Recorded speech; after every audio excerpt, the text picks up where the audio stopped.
Hello. Welcome to the Get Down, you silly geese. How are y'all doing? We haven't spoken so long. I've been a busy little beaver, chopping down trees, slanging them to the infidels. Yeah, I'm saying everybody needs some of that papel, you know? Everybody's got one of them pans they got to use on some papel. You know what I'm saying? Right now, goals and missions and initiatives for 2019. We're getting busy, y'all. I love it. Okay, this episode with Dr. Matt Wiest and his partner, Dr. Andy Secor, stepped in a couple times. He was in the room hanging with us. We got to talk about, a lot of homeopathy type stuff and chiropractor as a whole, but really like when I talk with doctors, I don't like to typically talk about what they do. I like to talk about where they've been. That's the fun part about talking with smart people, brilliant people. Today's episode is brought to you by the Center of Movement, now with a third location ran by Andy Secor in Uptown Minneapolis. Check out the center on Facebook and Instagram. Matt Wiest is always posting informational stuff you can utilize in your living room if you want. Core training. They are very smart, and I love what they're doing. They are the future of medicine as a whole, especially involving your core strength, your spinal cord, hips, legs, stuff like that. Check out the Center of Movement. I love them so much. Also, Soltara Retreat Centers down in Costa Rica. Soltara is a game changer. They are an easier stop for Western goofballs to go be enlightened and drink from the mother vine. Plant medicine is key. Plant medicine is not only our past but our future. It's the one thing that's going to recalibrate mankind, and unless we want a complete die-off. We don't want a complete die-off. We don't want our coasts to cave in on us because we're blind to global warming. Because the polar ice caps are melting at an alarming rate to the point New York City is about to be underwater someday if we don't do something about it. Do you guys remember Hurricane Sandy? Do you? Remember Hurricane Sandy? When the feet of the Statue of Liberty were underwater? It's no joke, y'all. Miami, they're dunzo. New Orleans, dunzo. Let's not forget that these hurricanes have not been that long away. They weren't that long ago. Yeah, I don't know how I got into global warming, but Soltara is the bee's knees. It's where you can go tap in. It's going to recalibrate mankind. Okay, now I'm backtracking. I'm figuring out where I was going with this. Yeah, so basically we need all of mankind to start loving one another, handing out hugs, being cool with your neighbor, whether that's your below the border neighbor, whether that's your Canadian neighbor. We'll exclude Iowa and Wisconsin because they're just serial killers and cousin kissers down there. No, I'm just kidding. We love our Iowan and Wisconsin brethren as long as they're not kidnapping 13-year-old girls and murdering their parents. Then they're cool in my book. Even if they like the Cheeseheads, the Packers, I don't care. We'll roll with it. Y'all got the greatest quarterbacks in sliced bread, man. I would also like to thank Visionary Manufacturing. Now, Visionary, I have just come on as a development, playing a development role with Visionary Manufacturing. I love what Blake is doing right now, and they are exponentially growing. We have a location in Los Angeles now. I will be out there next month doing some work out of the office. Now, if you ever want custom clothing, cut and sew clothing, dope clothing that fits you and it fits your clientele, then that's where you should work with Visionary Manufacturing because of the customizability and kind of the dope atmosphere behind Visionary, where they are helping produce some of your favorite local street brand wares. So, I mean, they're tapped into the pulse of what's happening, and I really like working with them because they're futurists. They are visionaries. They aren't complacent. Nowadays, we're seeing it with screen print companies. They become complacent. But this is a great segue for my other sponsor, Pro Image. My boy Ryan Fro bought into their company this past summer, and he is really helping them push forward in the 21st century. I really can't be happier, more proud of what he's done with the team at Pro Image, stepping in to a ownership role and kind of helping them scale up. And that's why, all of our screen printing you see get done, that's coming from Pro Image. We just had a big order last week, and it's all already almost gone. We've done a great job branding ourselves, and that's really I couldn't do any of this without my visionaries, my Pro Images, my center of movements, my Soltaras. If anyone's paid attention to my ride over the last 2 years, you have seen one consistent, and that is I remain a glue piece between creative individuals. I want to make sure the ones that are tapped in are able to be noticed, be seen, and be understood, hopefully. That's my goal. I want people to ride out with us into the sunset because of the collective and the conglomerate we're building with creative individuals. I wasn't sure this was going to be my purpose in life, my destiny, but sure enough, the plant medicine has definitely led me in that direction. It has given me a foolproof system as to how I can attain that, and that is being empathetic, sympathetic, heartwarming, and honestly just open to opportunity.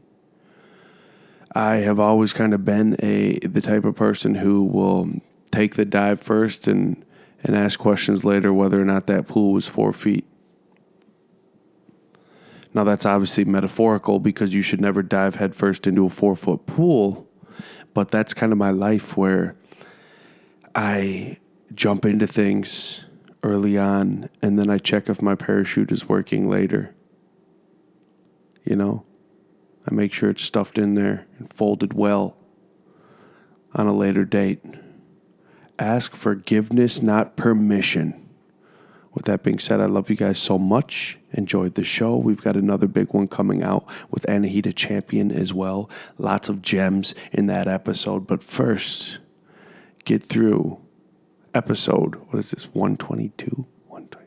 I don't know. We're getting so far up there, man. We got so many more coming. Gosh, the guests we have coming down the pipeline, I can't say anything, but I'm so excited about them. Anahita's is already recorded, so I can spill those beans. But oh boy, you rainbow people are in for a treat. Okay, enjoy the show. I'm gonna be high as a fucking man. And now, the stationary astronaut. Matt, don't ever say that again. More Gary V's. Gary stole my soul, dude.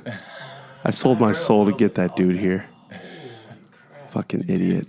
I don't know. That's like... Talking in the mic. Yeah. Yeah, right in the top. All right. Right here? The tip of that spear, you big boy. Get right in there. Yeah, get in there like booty hair. No, that was crazy, but it brought so many of us together. Oh, yeah. And early on, I remember the first meeting you and I had, Matt, where I brought this up because the legend was you shook like 1,000 hands in 3 months or 1 month? 3 months. 3 months. Yeah. And I had to bring it up to you. What'd you tell me? Yeah, I mean, I didn't know anyone here, so I was just like, you know what? I need to make this. I'm a numbers guy with a lot of areas of my life, and I was like, I just gotta do this and make sure I'm just investing myself into this area. And that was the best way I knew how. I mean, I was meeting coffee shop owners, people who were walking on the street, basically anybody, because I was so fixated on that number. Well, now you're on the verge of opening up your 4th location in the Twin Cities alone, coming up in Uptown next month. That's exciting. That's the spot to be, man. Like, that's where the U and St. Thomas and St. Kate's graduates go to be weirdos, is Uptown. Exactly. You know? Trying to be around the weirdos as much as I can. Absolutely. When you are one, you might as well exactly. Gotta get into the environment. I have to ask you, at what point after you moved down here from Canada, did you realize that Minnesota was just a little brother to Canada? Yeah, definitely right away. So I did the Midwest tour. So I lived in Wisconsin. That's where I went to college, and moved to Iowa.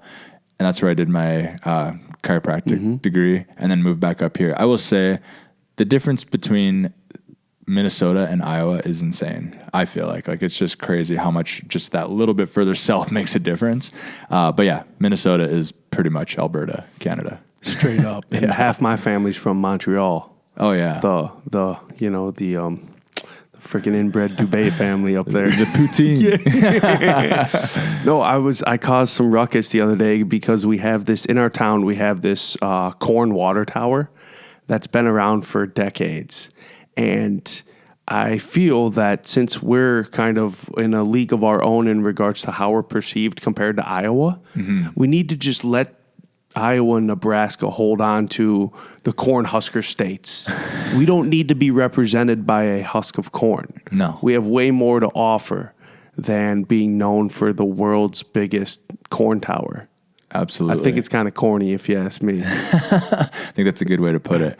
No, I mean, and I think just having a little bit more of a metro area here compared to, like Iowa. I mean, I lived in the Quad Cities down there, and yeah, I mean, I think it was something like around getting close to 500,000 people in that area, and just the vibe of that area compared to here is so different because it was suburb after suburb, whereas here when we got so much business going on here, and there's some hungry people.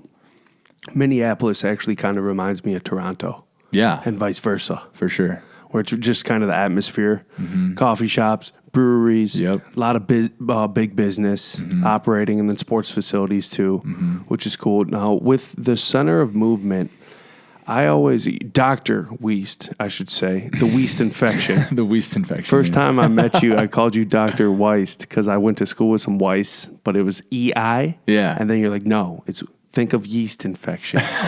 So now that's just what let you it are. Stick. Yeah, let it stick. And I'm sure you got to fine tune that and sharpen that sword as you were introducing yourself to 1,000 people in 3 months. You fucking psychopath. Yeah, I brought that up every time. Bro, so how much hand sanitizer did you go through? 0, man. It's all about that good bacteria. Got to build that immune system. Dude, that's what I'm so focused on right now is, and tell me if you focus on this in your clinics, do you talk about the gut biome with people or like focus on inflammation and how that could be a big cause to some of their back problems? Yeah, I mean, I talk about it on a small scale. I respect it. I think I'm right there with you. I mean, it's crazy how much impact that has on physical pain, even mental health, and like, I mean, the body's connected in so many ways. That is definitely not my bread and butter. So I'll talk about it and respect it, but there's other people that I can send people to that will get a lot more value out of that for sure. Have you found some symbiosis in regards to other practitioners that you work with? And do you guys kind of like work together as a team or a unit to help your patients? Yeah, for sure. And I mean, I think that's something that's missing, especially in small business healthcare, is because people get a little protective of their people. They're like, I don't want to send someone over there because they're going to try to, scoop that patient up. But I mean, I actually work very closely with a lot of other chiropractors because I feel like, hey, if that guy does something different than me, it's going to add value to my patient. If they take off and they go see him primarily, then I don't care. It's a win. They're obviously seeing more value in that visit, and I think that's what should matter. Like, I don't know why that gets lost in the shuffle. Growing up, did you get the heebie-jeebies whenever you would hear somebody crack their spine? I don't even remember it, but I wasn't. Yeah, when like in school, there was like 30% of people who knew they wanted to be a chiropractor since day one. The other 30% had this life-changing story about how chiropractic helped them, and then I was in that last 30% where I was just like, oh yeah, this looks cool. I want to work with athletes and move around, and so I don't remember. I didn't even go to the chiropractor till I was, I think, 17. So I didn't, the snap, crackle, pop stuff, I don't know. It did never bother me. Really? Yeah. Now, it seems like you focus on a lot of core training. Can you kind of explain to people how much that affects our spinal cord and the health of it? Yeah, for sure. So, I mean, we live in very anterior dominant world. I mean, we're both right now hunched over a mic. Break down anterior. And the posterior chain gets lost. I studied and I facilitate a system called foundation training, which is basically the opposite of that, trying to build up the posterior chain and teach people to use their bodies as like a pulley system. So you're pulling up and away from gravity, but at the same time, you're anchoring those pelvic muscles down to create this tug of war of tension, which we lose because of the body breakdown, because of our modern convenient movements and lifestyle. So our posterior is our lower back? Posterior, yeah, low back, your ass, the backside of your body, hamstrings, even the arch of your foot, lats, like everything that's kind of pulling into that, pulling out of that rounded forward position. So, are you strengthening hips as well? Yep, hips for sure. And one thing I want to make clear is it's not like the posterior chain's more important. Anterior chain's super important too, but we just don't use the posterior chain. So in the grand scheme of things, we got to build that back up. They're basically two different worlds, though, aren't they, in regards to how our spinal cord operates in posterior and anterior? For sure, yeah. And we're just, because of cell phones, cars, chairs, I mean, we're just very much so in this flex forward position all day, every day. And it's not like that stuff's going nowhere. So we got to just figure out ways to adapt to that and move a little more efficiently. Especially nowadays, man, there's so much sitting is going on. And I think over the last decade plus, we've all kind of realized, dude, get your wallet out of your back pocket. That's bad news bears. For sure. Yeah, and there's a lot of, movement or fitness or health gurus that will say things like sitting is the new smoking. I'm sure you've heard that phrase before. And I heard Facebook is the new smoking. Facebook is the new smoking. I just read that. I wouldn't disagree with that maybe either. But yeah, I mean, sitting is not great, but it's not you're going to do it. And I think people think, they get this back pain and they get the approval for the standing desk. They're like, all right, I'm good. I got a standing desk now. They're going to find, you're still going to have the same aches and pains. I think a better way to look at it is just figuring out how to move your body throughout the day. So variety. So if you have that desk that goes up and down, kneel for a bit, sit for a bit, stand for a bit, go get a glass of water every half hour, move around. That's the key. I'm realizing the importance of constant movement. So being able to work wherever I want, whenever I want, I like to be in places that I can pace. As long as I can pace. That's the most important thing. Put my earbuds in while I'm having a phone meeting. Just pace back and forth nonstop. And also, at the gym, I'm realizing how much more effective stair machines are compared to ellipticals. Oh, yeah. Holy shit, night and day difference. I've been hammering out the stair machine the last week. You got to work for those stairs. You have to work for it. And then before I know it, I just climbed 70 flights. And it's like, oh my gosh, my entire body feels it, as opposed to I get done with 45 minutes on the elliptical. It's like, okay, my legs are burning like a mug. I can barely walk up and down the stairs, but that's it. Yeah. My lower back didn't get beat up at all. For sure. All the while I like that. Yeah. Yeah, no, it's dynamic. You gotta move. You could use this phrase in a lot of areas. If you don't use it, you lose it. And that's the exact same thing that can be applied to muscle memory and joint movement. If you don't use it, if you're not moving your body, you're going to eventually turn into that guy that's hunched over and, trying to walk through doors and can't lift his head up. I'm realizing that as I read this book called Clean Gut about leaky gut and how important it is to take care of our core and our hips. So important because I'm thinking long term. I don't want to be that old dude who's 86 years old, hunched over. I want to be a guy who's still able and functionable. Absolutely. Yeah, and I think that, we're at a point, I feel like, and maybe it's just you surround yourself with certain peer circles, but I think we're at a point where we hit rock bottom in healthcare, and which is a great thing for our generation because we're starting to see like the ashes rise where people are taking more control over their health, or at least getting excited about looking for those answers instead of just, bowing their head down and being like, oh yeah, I'll wait till I'm in debilitating pain to do anything about this. It's more of a proactive approach. And yeah, I think it's a great time to be in healthcare and a great time for our culture to kind of figure out like, all right, we got to do something about this. You just gave me the golden nugget quote. I think we're at a point where we're at rock bottom when it comes to healthcare. Yeah. And it's so tough because I come from the land of the Mayo Clinic. For sure. So there's so much reign and control going on there.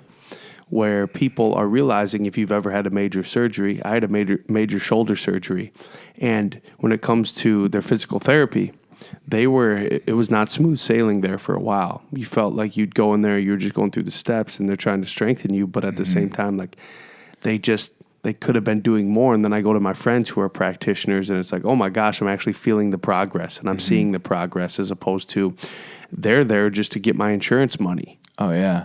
And I mean, we could go down a rabbit hole on this, but like it's the cookie cutter systems, like, oh, you had a shoulder surgery. Well, let's pull out the 12-week post-op template and see how you do with that. That stuff's going to die because the consumer is getting smarter and they're realizing like, this is not helping. I need more. I need this. They're digging, they're searching for those answers. And we're at a time, with where technology is, where I mean, I joke around all the time, like Dr. Google. Dr. Google's not always right, but I mean, you can get a lot of direction online, and it doesn't trump the actual face-to-face office visit, but it gives people a little more knowledge about what's happening in their body. So I think that it's important for, as a practitioner out there, to realize like you can't just go through the motions anymore. If that's what you're doing, it's just, you're not going to survive. Dr. Google is the oracle, and he or she or whatever the hell it is helps us out so much. And it's getting to the point where I think we almost our ignorance can no longer serve us, because it used to be blissful. Now we know too much, and then we're seeing anxiety levels raise. We're seeing people and their inflammation is rising because we're so aware nowadays. And then we so often put shit food in our bodies, and then we get in these cyclical patterns where it's just one day after another, especially in the northern hemisphere, where so many things go to the wayside because of the daily grind and the fact that we haven't seen the sun. There was what was it? Just in October, the first 2 weeks of October, we didn't see the sun for 2 weeks. And it's like, oh shit, it's coming. Yeah. And then you add on poor dieting, you add on Midwestern diet, like coming from Wisconsin, all the freaking cheeses and dairy and stuff like that. It's not going to be good in the game of inflammation. And then we have doctors who are dealing with the same bullshit, who live unhealthy lifestyles. So many of them. I'm not saying all of them. I just see it. And then they come in as pessimists into the room, and they're hitting you. Like, I'll never forget, I had psoriasis on top of my head. I went in and I was like, man, my head's really itchy, and my family has a history of psoriasis. He looks at it. Oh, no, and he was so cocky about it. He had a girl I actually used to go to school with who was becoming a nurse practitioner. She was shadowing him for the day.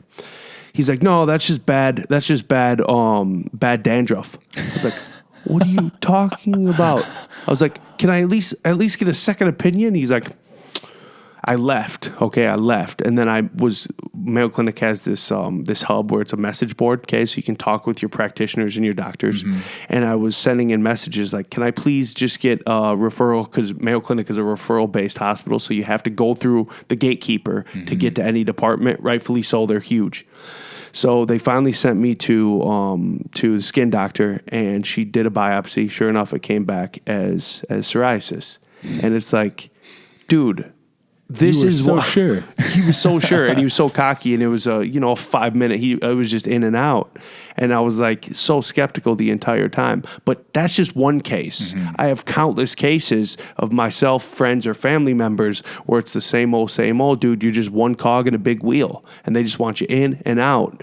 Are they really trying to help us nowadays? And that's why I like private practices, because it's like, then I know they have a want and a need to service us. That way the word of mouth can do its job.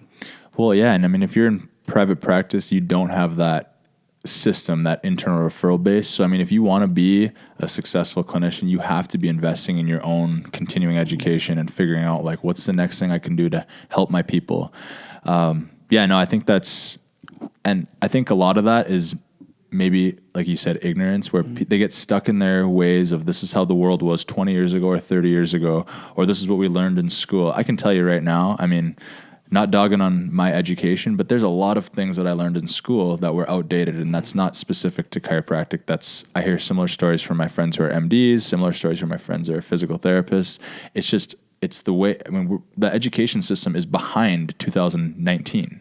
It's just the reality. And I don't know if there's a way to fix that. I don't think there really is. You can't have real-time information in the classroom. But because of that, as a practitioner, you got to be hungry for up-to-date current education. And if you're not, it's a disservice. We're seeing a lot of clinics get CBD oils and stuff like that in their waiting rooms and in their practice as a whole, because I feel there has to be a match within the Western world and Eastern practice. And I think we're tapping into it. It might come off as woo-woo to a lot of MDs, but at the same time, man, like it should be mandated that all nurse practitioners and doctors should also be dietitians.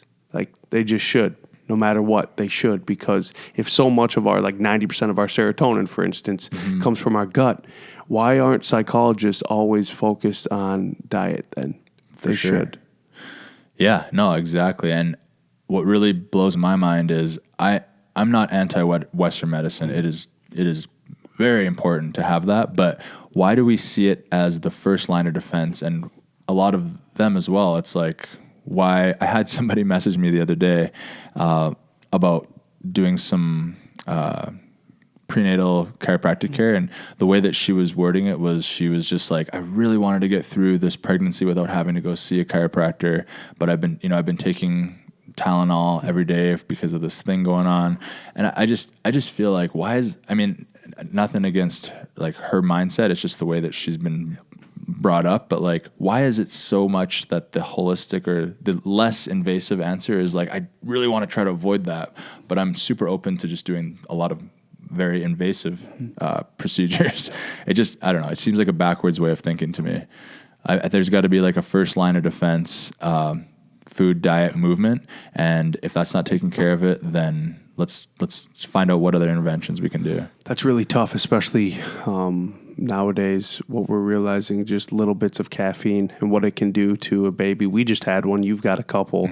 And that was like, and we were even anti-tea. No, I'm sorry, baby. You just got to get through this. I know you have long days, but no tea, no ibuprofen, none of that. And then she ended up trooping it out. Didn't even need painkillers when we were having our baby. Just a little bit of nitrous, you know? That's awesome, man. That's a crazy experience. The power of the mind, though. Oh yeah. The power of the mind is insane, dude. We're seeing it. Like, there's these crazy stipulations. My wife is moving up in the psych department at Mayo Clinic, and they're making her go get another tuberculosis shot to switch departments. What else? She's got to get, another UA, all this stuff just to remain in house and go over here. But it's like, wait a minute, I just got a tuberculosis shot 4 months ago.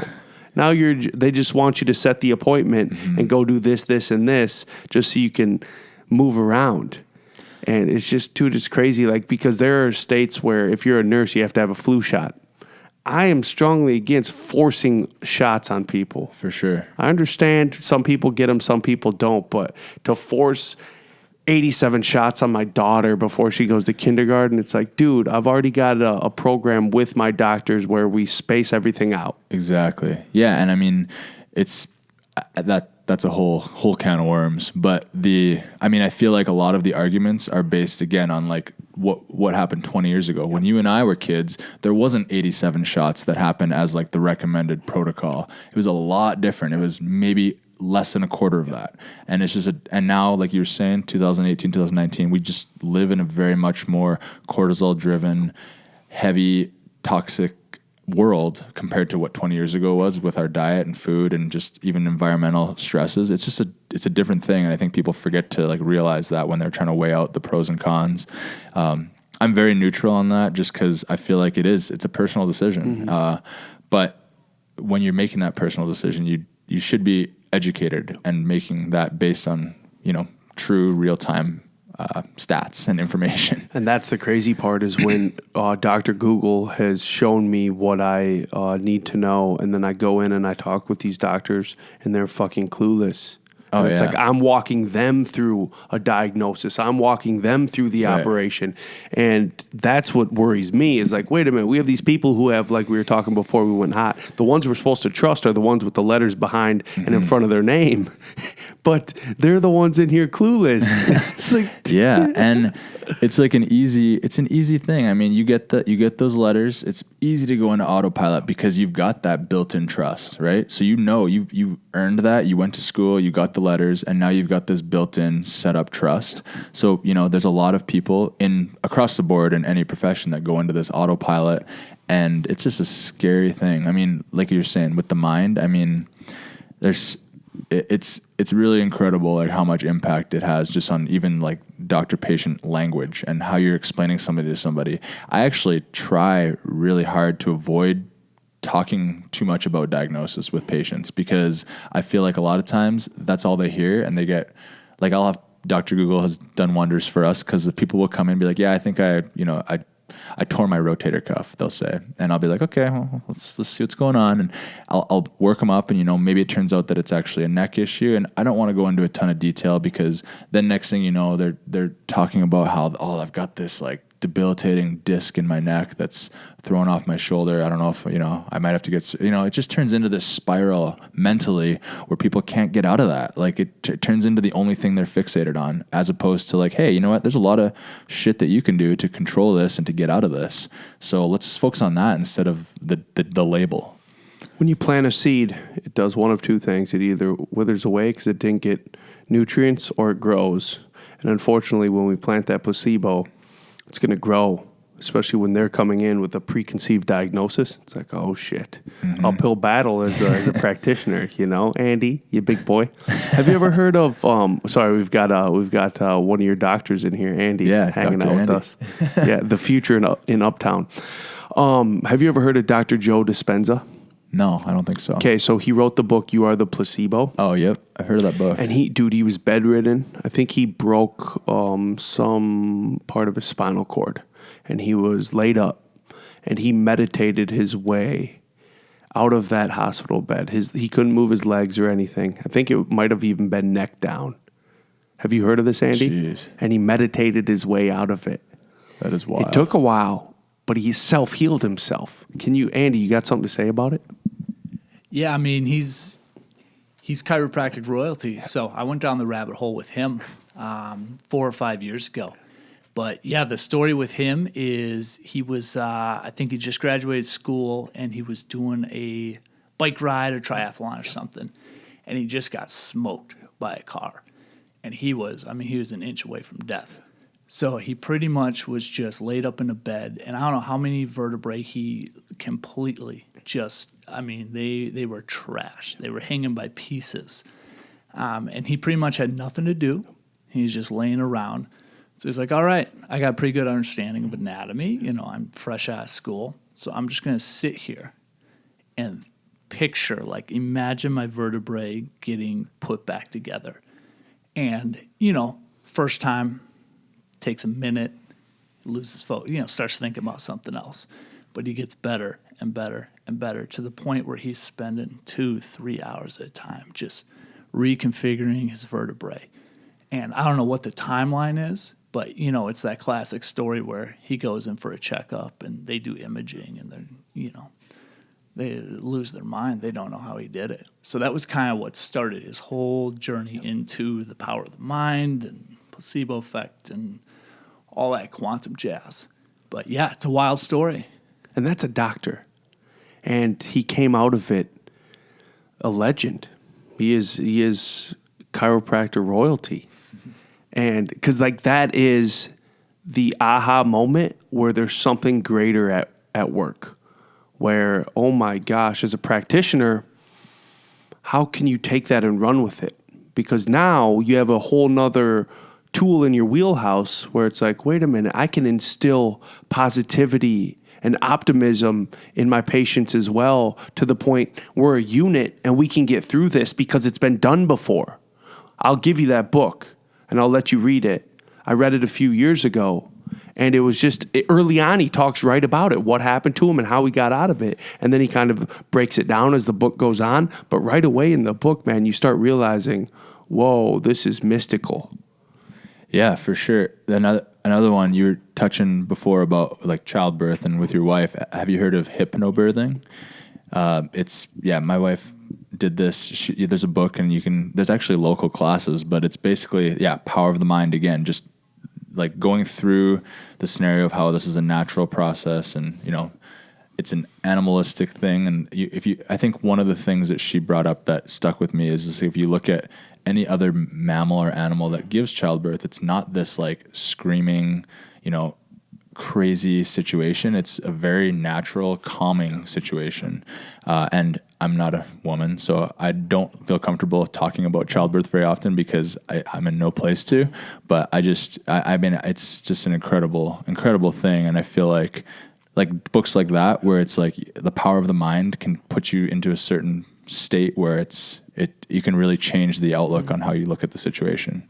I've never seen my wife more spiritual than watching her give birth because she was forced to finally, unconditionally, and wholly focus on her breath. Mm-hmm. Where my wife is great at doing something for a little bit and then giving up on it. Whether that's mindfulness practice, whatever that may be. Yeah. But she's infamous for it.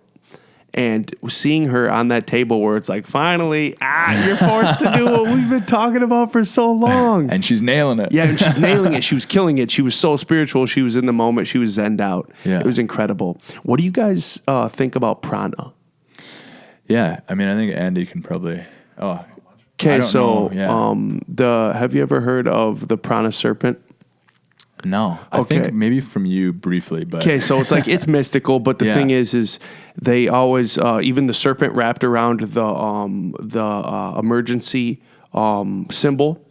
Yeah, the staff. Yeah. That is symbolic of the spinal cord. Okay, and the serpent is the energy twisting up the spinal cord. Right. Okay, so one thing that happens when we don't diet and we beat ourselves up, our chakra system kind of gets beat down, just like an old body. Mm-hmm. And through whether that's meditation, psychedelics, whatever that may be, or deep spiritual work, we can regain that prana back. And that's kind of what people have really been focused on in Eastern mysticism is even having too much sex. The wrong kind of sex, if it's just primal and it's like no affection, stuff like that can actually drain part of your serpent as opposed to being abstinent, priests being abstinent, shit like that to counterbalance that and regain that energy. And it all stems from our spinal cord because what comes out of our spinal cord, our entire fucking nervous system, So I figured you guys might know a little bit. Yeah, I guess I've never been in with that like symbolism. I've never heard of it, but yeah, even in like the chiropractic crest that I don't know. Oh, it's not up there, but there is that wrapped around, and I guess I never really knew that it was a serpent. But we talk about a lot. I mean, in the chiropractic world, there's over 300 different techniques, and a lot of them. I mean, the one thing that's in common is just like the power of the body, and I feel like the way it's communicated can come off sometimes in a little bit of that woo-woo, like, well, you got to believe in it to understand it kind of thing. But you're right. I mean, at the core of it is like the power of that central nervous system, whether that's for physical pain. But the thing that I'm playing with a lot more recently is just that sympathetic nervous system spike that we all have, especially in this country and North America in general. I mean, I feel like that plays so much into the pain role that if there's different ways that we can pull that down, like you said, breathing, mindfulness, I think that's an area where I feel like is going to really bump up in the next decade or two as far as healthcare goes. So would that getting into breathing and stuff, do you pay much attention to the Wim Hof method and what that's doing? Yeah, no, I think for sure. I think that's stuff, like I said, I think that those lanes are going to be where a lot of different practitioners are going, because the problem with it is it's not sexy. Mm-hmm. Like nobody wants to sit and breathe and think, hyperventilate yourself. For sure, yeah. I think that's the problem. But as a lot more of this, becomes more mainstream, I guess, which I'm starting to see it become that way. I feel like it's going to really catch on because people will feel the benefits of it more. And as soon as that clicks, I mean, it's just kind of, it's inevitable. It's going to happen. So, and the reason I bring up the method is because of what it allows you to do, to basically, it's like fighting off our innate nervous system. That it's the fight or flight mechanism where when you jump in uber cold water, what do you want to do? You want to get out of that uber cold water.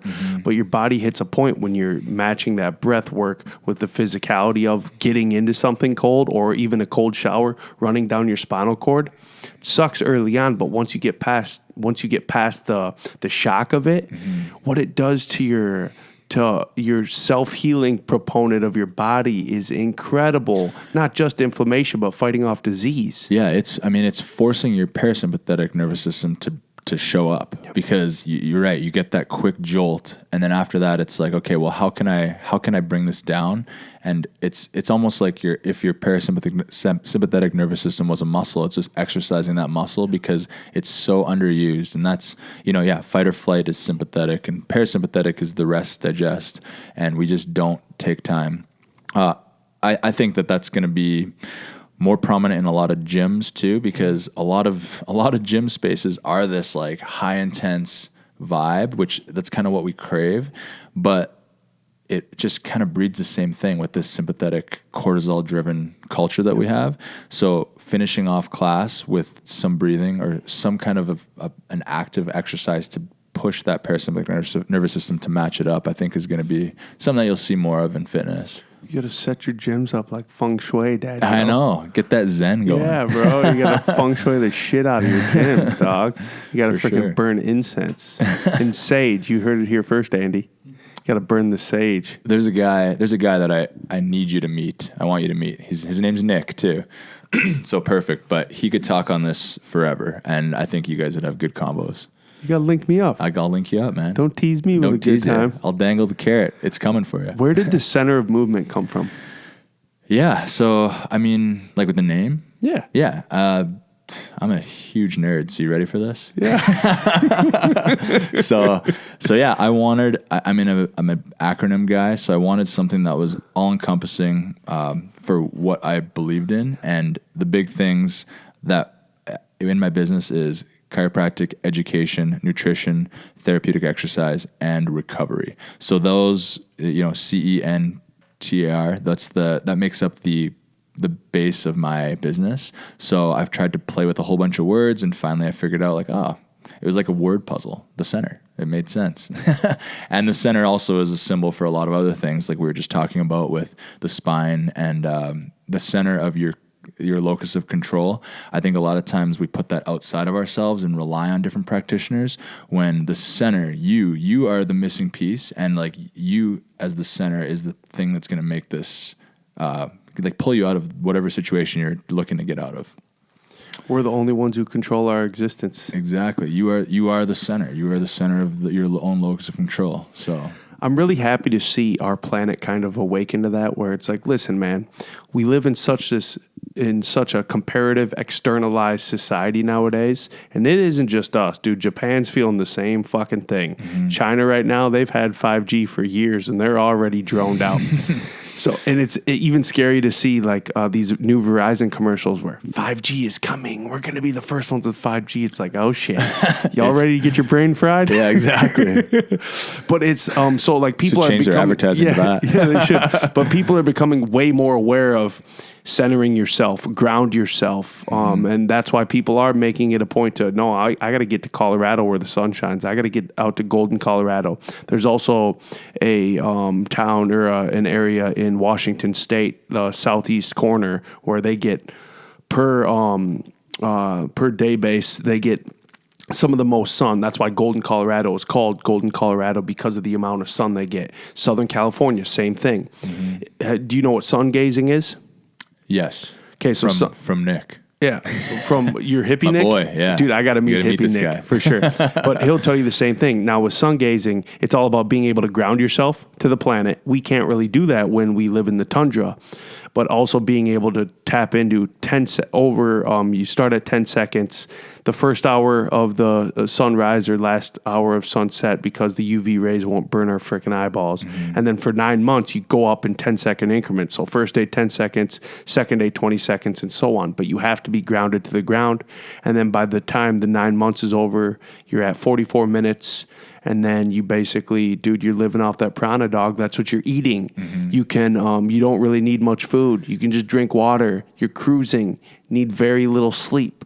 But how many people can really fully pull that off for 9 months straight? Yeah. You know? Not many. And that's the cool thing about healthcare and just where we are is like, typically, this is like some out there shit and like some of the woo-woo, hippity-dippity stuff, but this is mainstream, becoming more mainstream. And I think that's a good sign of like, we're moving in the right direction because people are, like we said, that rock bottom of healthcare. People are feeling that pressure, and they're like, well, there's got to be something else. There's different things we can do. You brought up how many techniques there are with chiropractic. Is it chiropractic? Chiropractics? Chiropractics, right? Yeah. That's the plural version. Chiropractics. So there's so many kinds. What do you focus on?6Please tell me you're not just going to press the back of my freaking earlobe and say, everything's okay You're now, good, Nick. yeah. You're alive. Yeah. I mean, I got a mix. I do some like traditional spine work, but a lot of it is movement based and just, again, trying to show you what you can do. So, I mean, the root of doctor is teacher, and I always joke around, but like, when's the last time you learned something from your doctor? My goal is the E in the center is educate, and I feel like if I didn't educate someone on something about themselves, I failed. So it's not a traditional chiropractic technique necessarily, but that's the theme of my care is teaching. So, Do you ever dangle people up by their ankles? yeah, outside of work.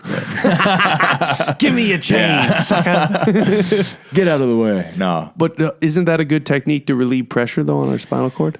I mean, that'd be similar to doing like a decompression table or like flipping upside down inversion table. Yeah. I mean, those are good. Those are good in their place, but it's very passive. Mm-hmm. So it's maybe good for someone in the moment, but there's different breathing techniques again that you can work on that will help to lengthen those muscles. So it's kind of like a built-in hold the guy up upside down, because now you're pulling those muscles up and away from gravity and trying to train them to stay long.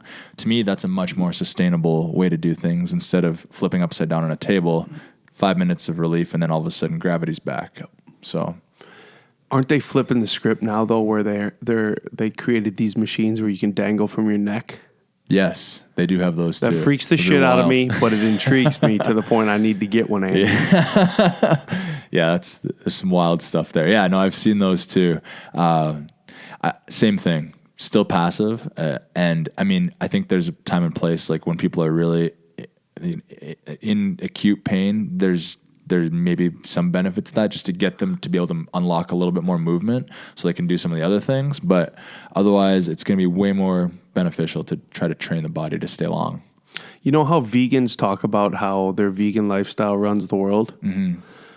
Do you ever find yourself in line at like a coffee shop and you see someone's posture, you see someone like nagging, and it's like you want to go up to him and be like, listen, lady, I can help you out. I got your back. Literally, man. We could do this. I was just talking about that the other week with a patient of mine. I don't know about the standing coffee shop posture thing, but like walking in a mall and I see like that like hobble hip or like someone like leaning to one side, I'm like, oh man, that chick's got shoulder pain, or that guy's got a bad knee. Mm-hmm. It's like a curse. I can't even pay attention to anything else. But yeah, no, I'm definitely a vegan in my own lane. The Wiest infection twilight zone. Yeah, exactly. Honed in. Yeah. They're lighting up like the animus. Like, you need help. That motherfucker's got inflammation. Okay, so talking about the feet. Okay. Now, I used to be the development director for Good Feet. Okay, now what they focus on is shoe inserts, taking care of the metatarsal arch to hopefully play a role in preventing people's back problems, knee problems, hip pain, joint pain, stuff like that. Do you focus on the arches in the feet ever or anything like that? For sure, yeah. And same kind of thing. I think that insoles or even like back braces and all these different things, I think they're very important to us in a sense, but like, what's going to be more beneficial long-term, having something plugged into your shoe or teaching you to engage and pop that arch up? Mm-hmm. So now you've got that built in, the mechanics of your foot. There's a lot of like hype about like barefoot runners and all that kind of stuff. I mean, I'm on board with that, but I think people take everything like 120 miles an hour. So if you've walked around your whole life with insoles in your shoes and all of a sudden you're like, all right, I'm going to be a barefoot runner, you're going to have some foot issues and probably some back issues. It's about building that tolerance up for sure. Because the whole point of the barefoot shoes aren't to run barefoot. It's to strengthen muscles that typically wouldn't be strengthened by walking around with inserts or comfy shoes on in the concrete jungle, right? Exactly. Yeah. So, I mean, it'd be like a guy that was 100 pounds overweight just deciding one day, like, I think I'm going to go train with the Vikings. And maybe you got to work your way up to that. So running barefoot, if you've had big clunky shoes on for the last 20 years, is probably not going to feel very good. And then he became Brock Lesnar. You remember that, Andy? Brock Lesnar was on our practice squad for the Vikings. Oh, yeah. He played in all the preseason games, and then he made it to the fourth preseason game but didn't make the team. But we got to watch 69 playing purple every week. Just a teaser. It was, bro. Like, to think of, like, what freaks of nature like that can do and how he can just go be good at anything. Mm-hmm. The reason I brought that up is the 100-pound overweight man trying to go do something you shouldn't be doing. Mm-hmm. There are those outliers, though. And what they've been, like I heard one of the announcers last night compare Patrick Mahomes to Steph Curry, where it's like, he's the Steph Curry of football. And kind of he is, with how he's like changing the game to an even further extent in regards to the way he throws the ball sideways, mm-hmm. and how he's got a defender jumping up in front of him. Typically, they couldn't get that around. Peyton Manning would have to take the sack, but with mm-hmm. how Mahomes can throw the ball, bro, he's changing the game of quarterback play. That's kind of what Steph Curry has done with point guard play in the NBA, where it's just on a whole nother level. And I feel like doctors have that ability nowadays, where you've got your blueprint and you've got your baseline of your knowledge, but now you get to go use Dr. Google, and then your relationships, classes you go take, whether that's down at Onnit or whatever that may be, mm-hmm. and now you get to grow your repertoire to bring it back to the freaking Western world or the Midwest or wherever you reside, and further your practice and become the Steph Curry of what you do. Oh yeah. And I mean, you could take that to like youth sports. Like, I mean, nowadays it's like, if you don't play hockey year round, by the time you're 3 years old, you're not going to make that A team, right? And I feel like that's just, I mean, you got to get that diversity and you got to have that growth and a well-rounded sense in whatever you're doing, because that's just going to give you that edge later on. So, no, for sure. I'm glad you brought up youth hockey. There's this Malcolm Gladwell book where everyone kind of ate up the 10,000 hours he talked about, mm-hmm. outliers. Oh yeah. And it was so focused. Like, the big thing that stuck with me out of reading that was how the kids up in Canada who start playing junior hockey are able to master because of the time frame. Mm-hmm. So they start the kids that translated over to the NHL and Russian hockey and stuff like that were born in January, February, and March, and it trickled down as they got, because your guys' age range started in January. Yeah. How it should be. Right. Here it's, you're old in your class if you're born in late August, September. Yeah.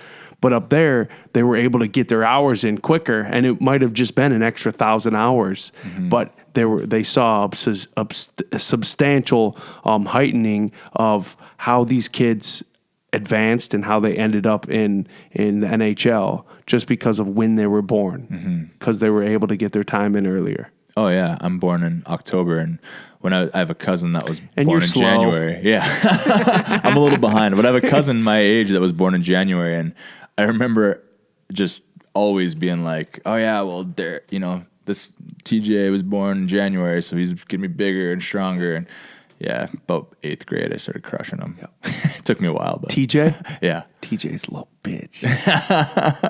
So yeah, I mean, it's funny that I always say, like, I mean, I'm on the same page as you with that, I feel like, but you got to invest the time, but it's more important to get the variety. Mm-hmm. Like there's a guy in here today that we were talking to who's 13-year-old gymnast, and he started gymnastics when he was 10. Ooh. And in the gymnast world, that's late. That's late, yep. Yeah. But he's crushing it, like winning state regionals, and I think it's because he has this built-up strength base from playing lacrosse, football, yep. and all these other sports before that, and that gave him that diversity, which 12-year-old gymnast today, a lot of times, unfortunately, if you're not really mindful of it, they got a lot of like mechanical things going on because gymnastics is a tough sport on your body if you're not careful. So there are university basketball coaches who won't take on recruits if they only played one sport in high school. And if you're not diversified, that's why the best running backs and wide receivers that end up in the NFL were also state track athletes, just beasts. for sure. And like, let's be honest, man, it translates over, you know?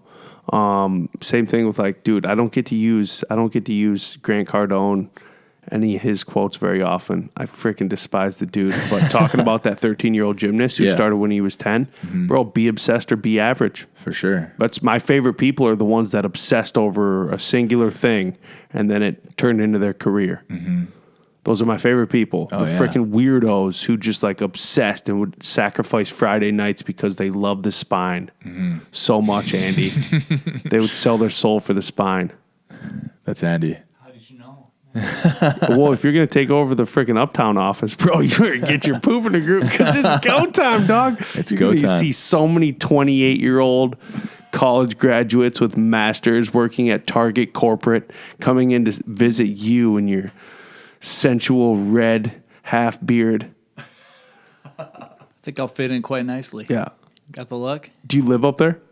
I did. I got to get back over Northeast right now. Oh, you're Northeast, are you? Yep. But when I was going to school, I was probably 2 blocks away from Really? where our clinic's going to be. And yeah, it's just got that vibe. What's I like the parking like up there? It could be a little cutthroat. Yeah. You know, depends on the time. People are polite. But Polite. They're passive aggressive around here. no, it is what it is. I mean, if you're going to be in a cool spot, people like to be in, you're going to have traffic. So I'm hoping most people that want to come they'll put up with the traffic. How long have you been a doctor? I am coming up on 1 year. What? Being out in the real world. Yeah. Dude, what did your mom Fresh say? face. Oh my gosh. About what? When you became a doctor, like, look, Ma, look, I did it. Yeah, you know. I think it's about time. That's not how your mom reacted. I know it's not, dude. No, I was out. I worked after undergrad. I was out for 5 years before I went back. Okay. So it's more like, all right, it's about time. Yep. Time to work. Van Wilder. That's right. So many Grain Belt premium beers in Northeast. Ooh. So, is this your first gig with the Center of Movement, or have you been a consultant or anything like that with Matt? No, so this is the first one with him. When I came out of school, I worked as an associate at another clinic in Golden Valley. And just kind of through the grapevine got hooked up with Matt. And, we met up in June, worked out and just talked some shop. And, within a couple minutes, I was like, all right, I gotta work with this dude. So from there, we kind of felt things out. And, past couple months, we've just been looking for a spot to open up location number 4.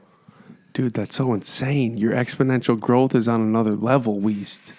Like, you have instilled the infection on this state. Well, that's how you want it to be, right? I mean, you want to have something that you put out that people just kind of naturally, organically are attracted to and want to either be treated by you or want to join up. And he's definitely done that. I think a lot of people most of your employees have sought you out, right? So, that's the way to do it. It seems like the center. Oh Jesus, that was going to be a dope picture. It seems like the center of movement is becoming like the hip thing to do. And we talk about private practice though, where like it's just cliche. If you live in Rochester, you go to the Mayo Clinic or OMC. But now it seems like the center of movement in regards to strength training and core training is like, no, this is where you go. Yeah, and that'd be awesome if that was what it seemed like, because that's exactly what I'm going for. Is I want healthcare to be cool. I don't want it to be like, oh man, I'm so broken, I got to go see these guys at the Center of Movement. I want it to be like, you know what, I actually feel pretty good, but I want to see what these guys are about and I want to learn some shit. So yeah, that was my mission with this. Is I feel like gyms are doing a pretty good job of that. Like we were saying, like coffee shops, breweries. All these trendy lanes of business in the Twin Cities. I feel like they're doing a good job of that, but nobody does that with healthcare. Why can't healthcare be like exciting or interesting or I guess trendy to do? Matt, have you ever ate magic mushrooms? No, I have not. You haven't? I haven't. Really? No, I haven't. Never, ever. I'm just a Canadian farm boy, man. Come on. You grew up on a farm? Yeah. Really? With the cows. With all the cows. You had all the mushrooms in the world. I had all the mushrooms. Being provided to you, and you freaking didn't even dabble. I know. I feel like we could unlock some stuff. Yeah, I think you could. Well, I love talking to people who are already exponentially growing a business because those are the types of people that I go on these journeys with. They're tycoons. They're movers. They're shakers. They're agents. They're managers. You know, they're CEOs, and they're my favorite people to dive in with because of what they're going to come out of it with. Where then they go back to New York City or LA or whatever. Then before you know it, they've got another side venture going on just because they took a trip. You know? It's yeah, really for cool. sure. I mean, one of the stories that just like draws me to you the most is your story about the squid. I mean, I think I told Andy that story last weekend, and I was just like, I don't know, I think that's the coolest thing. I never would have saw it coming. Yeah. And all these people are like, I was actually just down in Costa Rica, and these people are like, dude, my spirit animal is a lion. It's like, motherfucker, you better humble yourself, dog. And you're just sitting in the corner laughing like, nah. Yeah. Well, it's like, no. So like, that's what they think. Right. But it's like, you be practical. So we were actually having a spirit animal talk with a bunch of people, and it's like, no. Someone said wolf, and I was like, be practical. He's like, I'm a leader. Be practical. What's going to survive when shit hits the fan? The cockroaches, the rats, the giant squids in the bottom of the ocean. For sure. These animals that have stuck around for millennia. Mm-hmm. Chances are good, if you believe in reincarnation, you've probably been one of these things. Might have only lived for 2 days, but you've been one of these things. Mm-hmm. So it's time for people to start being practical with what they think is really guiding them.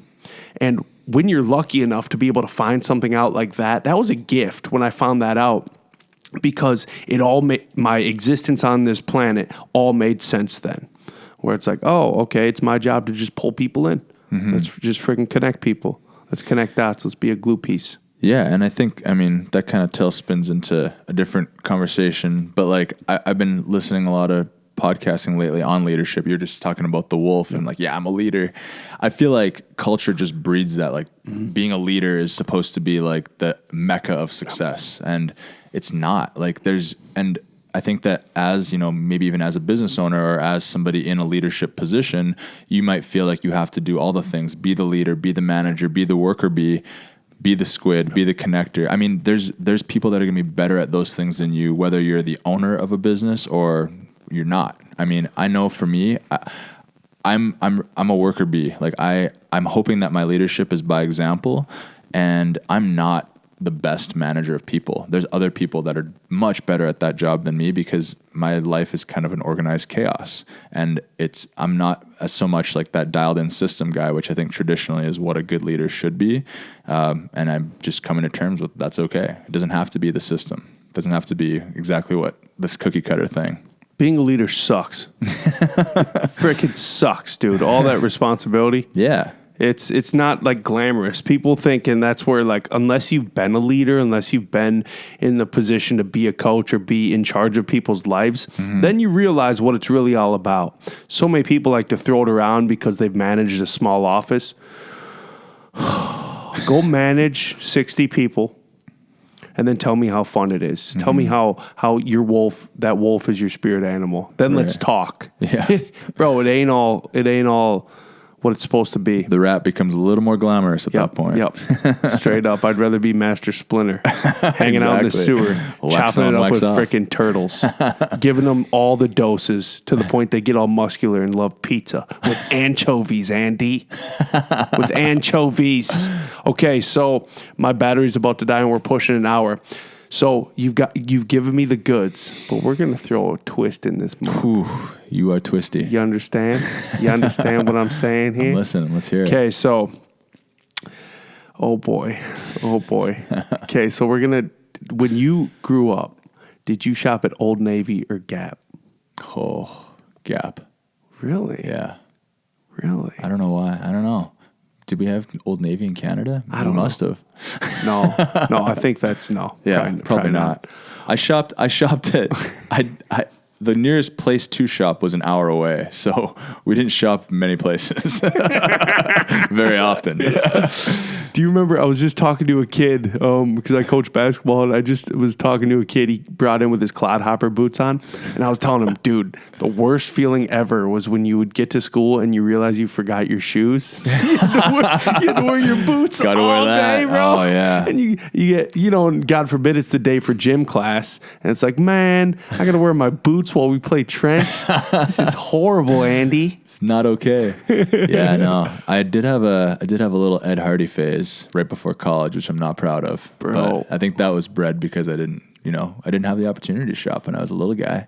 I went all out when I was 18. Did you ever wear Jinkos? I didn't. No. I didn't have that you phase. survived. Yeah, I survived. I think, like I said, I mean, Canada alone was probably 10 years behind the States, and then my hometown was probably 10 years behind the rest of Canada. So Jinkos were probably popular after my time. I don't know. When was the first time you saw MTV? I don't know, high school. Damn, dog. I know, sheltered life. No, my grandpa has 13 brothers and 2 sisters, and my hometown has like less than 80 people, and most of those people are Wiest infection people. Really? It's like a colony. My hometown is a lot of relatives. It's all infected. It's all infected, man. So. And now you're out here in the Midwest, spread in your the seed. big city.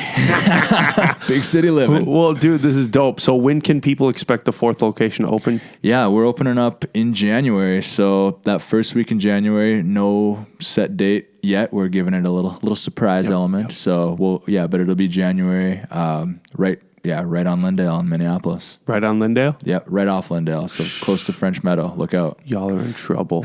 So many coffee shops around there. I know. It's gonna be trouble. So much flamunda going on over there. Oh, yeah. There's so much. I can't wait, Andy.